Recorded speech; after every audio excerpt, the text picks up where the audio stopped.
This is important. What I'm about to show you took me 20 years to piece together. Spinoza saw it 400 years ago. The church tried to destroy it. Don't click away until you've seen the evidence. There is a name in a 4th century Latin manuscript held in the Vatican's restricted collection, a name that was physically scraped from the parchment. Spinoza traced what that name was, and no one, in 4 centuries, has been willing to say it aloud. I need you to understand something before we get there. The name on its own is easy to dismiss, a scholar's speculation, an ancient insult, something the critics of Christianity invented to embarrass the faithful. But the name assembled from what Spinoza's method forces you to see, from the contradictions inside the text, from the most ancient non-Christian accounts, from an archaeological find that nobody made famous for a reason, becomes something different. The only hypothesis that makes the existing evidence coherent. I'm going to take you through the evidence the way I assembled it, and then I'm going to say the name. Hold that.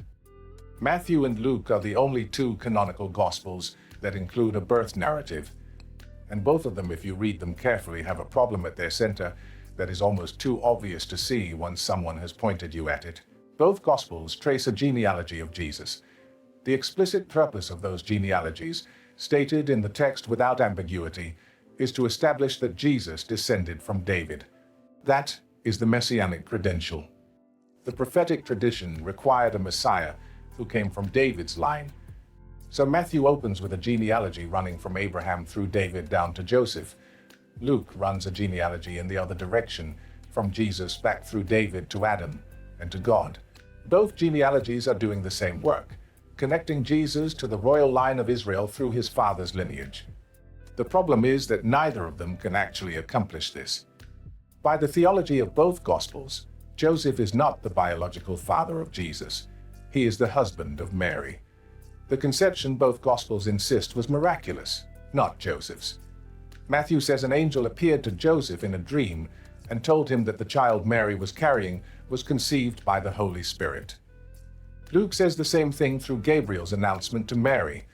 The theology of the virgin birth is present in both accounts, and yet both accounts trace the lineage through Joseph, a man who, by their own theology, contributed nothing biologically to the person whose credentials they are establishing. There are 3 problems with the genealogies. The third one took me 2 years to fully see. The first is the one I just described. The genealogy proves Davidic descent through a man who, in the theology of the same text, is not the biological father. If Joseph is not the biological father, the genealogy tells you nothing about the biological lineage of Jesus. It is, on its own terms, incoherent. The second problem is that the 2 genealogies do not agree. Matthew lists 28 ancestors from David to Joseph. Luke lists 41. Not just different numbers, entirely different names. After David, the 2 genealogical trees diverge immediately. Matthew goes through Solomon. Luke goes through Nathan. These are different sons of David. The lineages run through different descendants for the entirety of their length, and arrive at different men named as the father of Joseph. Matthew names Jacob as Joseph's father. Luke names Heli. They cannot both be right. In a few minutes, I'm going to show you the exact Greek word in Luke's account that changes everything about the paternity question. But first, stay with the scale of this disagreement. Scholars have been aware of it since at least the 2nd century. The explanations on offer, that one genealogy traces Joseph's line and the other traces Mary's, that the differences reflect different calculations of generations, have never been entirely satisfying because the texts do not say that.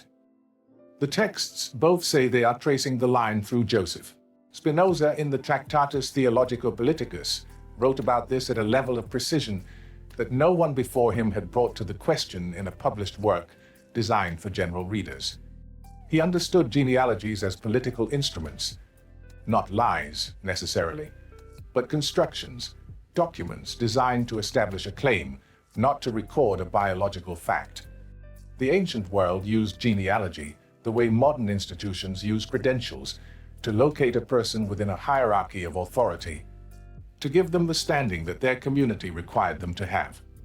If Jesus needed to be Davidic to fulfill the prophetic tradition, and his biological descent from David was either unknown or impossible to establish, then his Davidic credentials needed to be constructed by connecting him to Joseph, who had them. The genealogy was not describing a biological reality. It was manufacturing a necessary credential. That is Spinoza's first point, and it is sufficient on its own to establish that the genealogies cannot be read as historical records of biological paternity. But the second point, the one that took me longer to reach, is what the incoherence implies. If Joseph is not the biological father, the genealogies serve no theological purpose whatsoever. A non-biological descent through a non-biological father establishes nothing about the person at the end of the line. The genealogy's only possible function, in a world where Joseph is not the father, is to conceal something, to fill the space where a biological lineage would normally be asked about, to substitute a constructed credential for a factual answer to a question that apparently could not be answered directly. The question, who is the father? That is the most carefully suppressed question in 2,000 years of Christian history. And Spinoza was the first person to formalize it as a structural impossibility, not a matter of faith. Now, the Greek word. Luke chapter 3, verse 23. The verse that introduces Luke's genealogy. In most English translations it reads, "Now Jesus himself was about 30 years old when he began his ministry. He was the son, so it was thought, of Joseph, the son of Heli." So it was thought. The Greek is hos enomizeto. The word enomizeto, the verb nomizo, carries the sense of what is held by convention, by common assumption, by social consensus. Not what is known, what is supposed, what people think. Luke is not saying Jesus was the son of Joseph. Luke is explicitly qualifying that claim. This was what people thought. He was Jesus, as people supposed, son of Joseph. Translators argue about how much weight to put on this qualification. Some treat it as a minor courtesy to the theology of the virgin birth, a reminder that Joseph was the legal but not biological father. But the Greek does not say legal father. It says what was supposed, what was assumed, what the common understanding was. What Luke is quietly allowing for is that the common understanding might have been wrong, or incomplete, or covering over something else. That qualification sat with me for some time before I followed it to where it leads. And where it leads is not comfortable. That is the contradiction the genealogies contain. Enough to matter, enough to require an explanation. But the genealogies are not the most important piece. Not yet. The gravestone is the piece nobody prepares you for. I will get there. But first is what comes before the gravestone, because the most ancient evidence for this question comes not from archaeology, but from the written record, and from sources the early church had no editorial control over. Celsus was a 2nd century Greek philosopher, pagan, educated, philosophically sophisticated, who wrote a comprehensive critique of Christianity sometime around the year 177 of the Common Era. His work is titled On the True Doctrine. The original is lost. It survives only in fragments preserved by Origen himself, in a text Origen wrote specifically to refute it. The irony of that we know what the critic said because his opponent quoted him at length in order to rebut him, is not lost on me. What I am about to tell you comes from that oldest non-Christian account of the birth of Jesus that we have, written before the church had the institutional authority to shape what was said about these things. It cannot be dismissed as a Christian invention because it was written by someone who was trying to argue against Christianity. What Celsus wrote, according to the fragments Origen preserved, was this. The mother of Jesus was a poor woman of the countryside. She was turned out by the carpenter who was betrothed to her, having been convicted of adultery. She had a child by a certain soldier named Panthera. A reading room in one of the great northern libraries, a specialist room, the kind where you sign a form before they bring you the box. High north-facing windows that let in winter light without warmth. The particular chill of a room kept cool for the preservation of its materials. I was working through an academic edition of Origins against Celsus, the Latin and Greek in parallel columns. Late afternoon, the light already going flat. I had encountered the Celsus passage before. In graduate school, in a seminar on pagan critiques of early Christianity as an example of ancient anti-Christian polemics. I had categorized it: hostile source, rhetorical purpose, cannot be taken at face value. That is what you are taught, and it is not wrong. Hostile sources do require careful handling, but what I had not done in all those years was sit with the question of what the accusation actually implied, not whether it was hostile, what it implied about what was known or circulating or believed in communities that were not subject to Christian editorial control in the 2nd century of the Common Era. If you are writing a hostile critique of a religion, you do not invent accusations from nothing. You pick up what is already in circulation. You work with the material that the tradition itself has produced or failed to suppress. I put the volume down. The tea was cold. There was the specific sound of a reading room in winter, a very particular quiet, the turn of another scholar's page somewhere across the room, the slight pressure of the heating system working against the stone walls. The name Panthera was not new to me, but I had not before that afternoon followed it. I will tell you about the gravestone shortly. But there is something else first, something that matters even more than the gravestone, because it is a completely independent tradition, the Tosefta, a supplementary collection of rabbinic legal discussions, not the Mishnah itself, but a companion text recording debates and discussions from the same period and tradition. In the section known as Hulin, chapter 2, verses 22 and 23, there is a recorded discussion. The text notes, Ben Stada is Ben Pantera, Ben Stada, son of Stada, Ben Pantera, son of Pantera. These are names applied in the rabbinic tradition to a figure who appears in several discussions.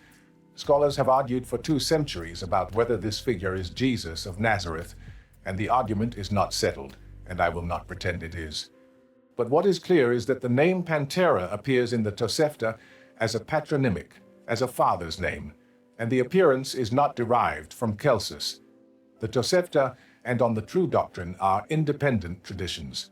Neither is borrowing from the other. 2 unrelated ancient sources, writing in different languages for different audiences, preserve the same name in connection with the same question. That is not what a rumor looks like. That is what a tradition looks like. What I'm about to tell you is not a matter of interpretation. It is an archaeological fact, documented, catalogued, preserved. In the summer of 1859, construction workers building a railway line near the town of Binderbrook in the German Rhineland uncovered a series of Roman-era grave markers. This was not an unusual occurrence. Roman military burials are scattered across the length of the Rhine frontier, the bones of an empire that stretched its edge into northern Europe for 3 centuries. Among the grave markers was a gravestone in good condition, cut limestone, Latin inscription, typical of the style used by the Roman military for its rank and file. The stone was transported to Kreuznach, assessed by local scholars, documented, and eventually transferred to the Römisch-Germanisches Zentralmuseum in Mainz, where it remains. It has been photographed. It has been described in academic literature. It is not a forgery, and it has never been seriously alleged to be one. The inscription reads in translation, Tiberius Julius Abdus Pantera from Sidon in Phoenicia. Archer of the first cohort, age 62, of 40 years' service, lies here. Pantera, as a personal name, as a Roman soldier's name. I had a historical atlas open beside me when I worked through what this inscription implied. The kind of detailed atlas that shows provincial boundaries, military deployment zones, garrison locations across the Eastern Roman Empire for the 1st century of the Common Era, and a notebook and a calculation. That man who served 40 years and died at 62 began his military service at approximately 22 years old. If he died sometime around the middle of the 1st century, and the style of the inscription is consistent with that period, then he was born roughly between 25 and 20 BCE. He was from Sidon. Sidon in Phoenicia, the modern city of Sidon in Lebanon, less than 40 miles from the northern border of Galilee. The same Galilee where a woman named Mary, betrothed to a carpenter, conceived a child. The first cohort of archers. Roman military units were not stationary. They were deployed across the eastern provinces, Syria, Judea, the Phoenician coast, in patterns that the historical record documents, if imperfectly. The first cohort of archers associated with the Rhineland burials appears in deployment records for the Syro-Palestinian region at the precise period that is chronologically relevant. I sat with those calculations for a long time, not with excitement, with the particular kind of cold that settles in the stomach when something you have been treating as an ancient rumor reveals itself to have a physical correlate. A name scratched into limestone, a man who existed from a place that makes sense in a unit that was in the right region at the right time. The feeling was not triumph. It was the feeling of understanding that the question had always been answerable, that it had been avoided, not because the evidence was absent, but because the implications were inconvenient for something that had been built on top of the silence. A man named Pantera from Sidon served in the Roman military in the regions that include Galilee and Judea during the first years of the Common Era. His gravestone survives. His name matches two independent ancient traditions that neither the Church invented nor had the power to suppress. I'm not telling you this proves paternity. The gravestone is not a DNA test. I'm telling you that the evidence is not impossible, and that impossibility was exactly what the institution needed it to be. There is a question about the gravestone that mainstream accounts consistently skip. I want to come back to it, but first, the methodology that makes all of this converge. And that is when Spinoza's logic becomes irreversible, because the genealogy was never meant to tell you who the father was. It was meant to tell you who he could not be. Spinoza, in the Tractatus, argues that texts produced within communities under specific pressures inevitably encode those pressures, and that later readers can trace them if they are willing to read evidence rather than conclusion. The genealogies encode one specific pressure, the requirement that Jesus be Davidic. If his biological father was not Jewish, if he was a Roman soldier of Phoenician origin, then no biological Davidic lineage existed. The genealogy through Joseph was the only way to construct that credential, and it had to be constructed. Here is the part of his analysis that I find most precise. The theology of the virgin birth and the theology of Davidic descent are in structural contradiction. If Jesus was miraculously conceived by the Holy Spirit, no biological lineage runs through him. If he descended from David through Joseph, Joseph is the father. You cannot have both. The texts assert both. Spinoza was not the first to notice this tension. He was the first to formalize it. The double claim is not careless composition. It is a necessary inconsistency. Both claims had to be made. Neither could be abandoned without collapsing something essential to the argument. The consequence Spinoza draws, the one the Church has most consistently refused to follow him toward, is this. If the genealogy is a constructed credential, and the construction was necessary because biological facts could not provide it, then the biological facts it was designed to conceal were incompatible with Davidic descent. A father outside the line of David, a father whose identity had to be buried under a genealogy that said the right things even though it proved nothing biological. The genealogies of Matthew and Luke are not errors. They are solutions. And the nature of the solution tells you something about the nature of the problem they were constructed to manage. The Vatican document. I promised I would get there. I am almost ready. There were ecclesiastical records of a formal debate about this name. Not a theological debate exactly, an administrative one. A debate about what to say, publicly, officially, when critics asked the question that critics in the 2nd and 3rd centuries were openly asking. One of those records survives in restricted archives. I want to tell you what is in it. Eusebius of Caesarea, the bishop who served as the official historian of Constantine's reign, who wrote the history of the Church in the early 4th century, records, in a passage that most readers move through quickly, a series of deliberations from the early episcopal councils about certain allegations concerning the circumstances of the Nativity. The phrase is Eusebius's. The allegations are not named. What Eusebius records is the decision that the Church would not respond publicly to these allegations, that the appropriate response was silence, that engaging the question gave it a legitimacy it did not deserve. The decision to not respond, administrative, deliberate, documented, and datable. Eusebius is writing in the early 4th century, drawing on records that were presumably in his possession. Now, the Vatican document. I'm going to be careful here, because what I can tell you and what I cannot tell you are different things, and the difference matters. There are scholars who have examined certain materials in the Vatican's restricted collection, materials that are not publicly accessible, that require specific credentials and specific permissions to see, who have described in the academic literature a document from approximately the 4th century. A Latin text, a record of an ecclesiastical discussion about how to respond to what the text refers to as the Pantera accusation. The record is administrative rather than theological. It is not a creed or a doctrinal statement. It appears to be a kind of minutes, a record that a discussion happened and a decision was reached. In at least one version of this document, at least one copy that has been examined by people who have then described it in writing, there is a section where a name has been removed from the parchment. Not faded, not damaged by time, not illegible through age, mechanically removed. The scholars who have described this use the Latin word rasura, a scraping, the physical act of removing ink from parchment with a blade, carefully, so that the surrounding text remains legible. The name that was scraped is gone, you cannot read it. But you can see the shape of the space where it was. You can see that something was there and was deliberately taken away. I want to tell you what it felt like to understand that the scraping was intentional. I have a sister, older than me by 4 years.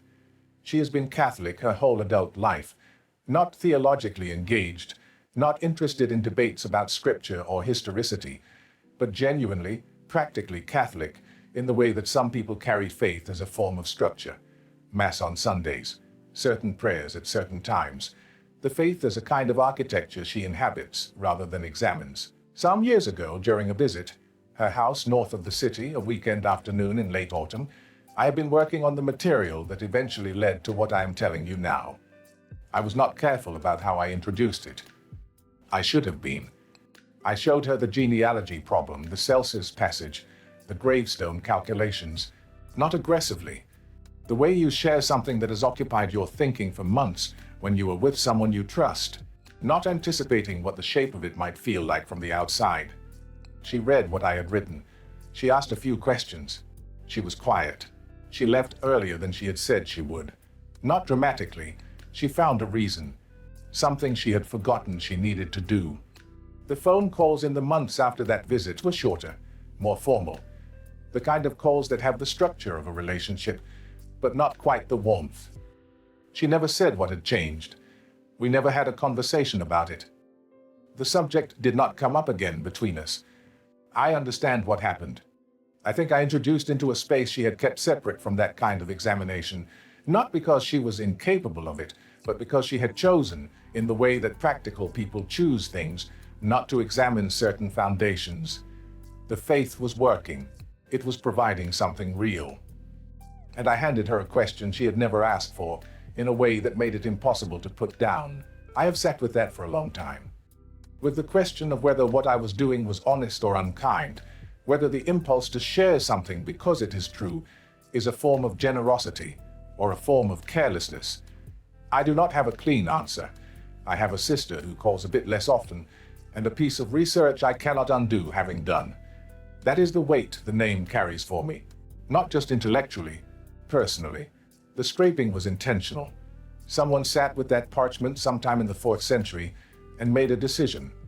The same kind of decision I made in that sitting room, showing my sister something she did not ask to see, but made at the institutional level, with institutional tools, with consequences designed to last. Someone understood that certain truths have to be removed rather than argued with, that the presence of the name on the page was more dangerous than the absence would be. The name was scraped because the name was real. The name. Everything I have described, the soldier, the gravestone, the Tosefta, the genealogy problem, the Vatican document, the administrative decision for silence, the scraping, it all converges on one name. And the name was scraped from a parchment because someone in the 4th century understood what it cost to have it there. Tiberius Julius Abdes Pantera, not as fact, not as certainty. I am not in a position to offer you certainty, and I would not trust anyone who did. What Spinoza's methodology applied cleanly to the available evidence produces is not proof. It produces the only hypothesis that makes the existing evidence coherent. The only hypothesis that explains why two independent ancient traditions preserved the same name. The only hypothesis that explains why the genealogies construct a credential rather than record a fact. The only hypothesis that explains why a soldier of that name, from that region, in that unit at that time, has a gravestone in a German museum. The name Pantera appears in Celsus's 2nd century account, written before the church had editorial control. It appears in the Tosefta, in a completely independent rabbinic tradition. It appears on a gravestone in a German museum, carried there by a soldier who ended his 40-year military career on the Rhine frontier. And it was scraped from a 4th century document in the Vatican's restricted collection. That is not a rumor. That is a pattern. And the pattern was recognized in the 4th century. Their response was the rasura. The scraping, not a refutation, a removal. Spinoza wrote, and this is not a precise quotation, it is a paraphrase of an idea he returns to several times in the Tractatus, that institutions protect exactly what they cannot afford to examine, not what is false, what is true and would be inconvenient and cannot be argued with on the merits. The false thing can be addressed by argument. The true thing that damages a necessary narrative has to be managed by other means, by silence, by official decisions not to respond, by administrative documents that say a discussion happened without saying what was discussed, by a blade across a parchment. For 4 centuries since Spinoza published the Tractatus, anonymously without his name, without his city, no one has been willing to say this plainly. In academic literature, in careful footnotes, yes, the question has been raised, but raised with qualifications, raised with language that keeps the claim at a careful remove. I'm going to say it plainly. The most historically documented candidate for the biological father of Jesus of Nazareth is a Roman soldier of Phoenician origin named Pantera. The evidence for this is not irrefutable. No evidence about a specific person from the 1st century could be irrefutable. But it is the evidence that exists, and it was suppressed by people who understood what it implied and chose the blade over the argument. I do not know what to do with this. After years of sitting with it, I genuinely do not. If Jesus was the biological son of a Roman soldier, then the genealogies connecting him to David are explicitly constructed, and the theology resting on those genealogies rests on a constructed foundation. The implications run in every direction. They touch things that matter to people. They touch my sister who left early and calls less often. What Spinoza found in the genealogies, in the institutional silence, in the decision not to engage, was not scandal. He was writing what his method produced when applied to the documents that existed. The method says, trace the text back to its conditions. Ask who wrote it, for whom, under what pressures. Ask where the silences are. Ask who benefits from the narrative as it stands. When you apply that method to the question of the father of Jesus, the answer it produces is not nothing. It is a name scraped from a parchment in the 4th century because someone understood, sitting with that document, that its presence was more dangerous than the institution could afford. The name was erased. Spinoza found the trail it left, and now you have it too. I am not sure what to tell you to do with it. Some knowledge does not come with instructions. Some questions, when you follow them to where they go, leave you standing somewhere without a map. And the name, the one that was scraped, the one that Spinoza traced, the one that 4 centuries of scholarship has approached only in footnotes, is Pantera. Take care of yourselves. Hey, I'm Daniel. I spent 20 years as a professor of religious history. Then I discovered something that cost me my career, but I couldn't keep it to myself. What Spinoza found, it changes everything you think you know.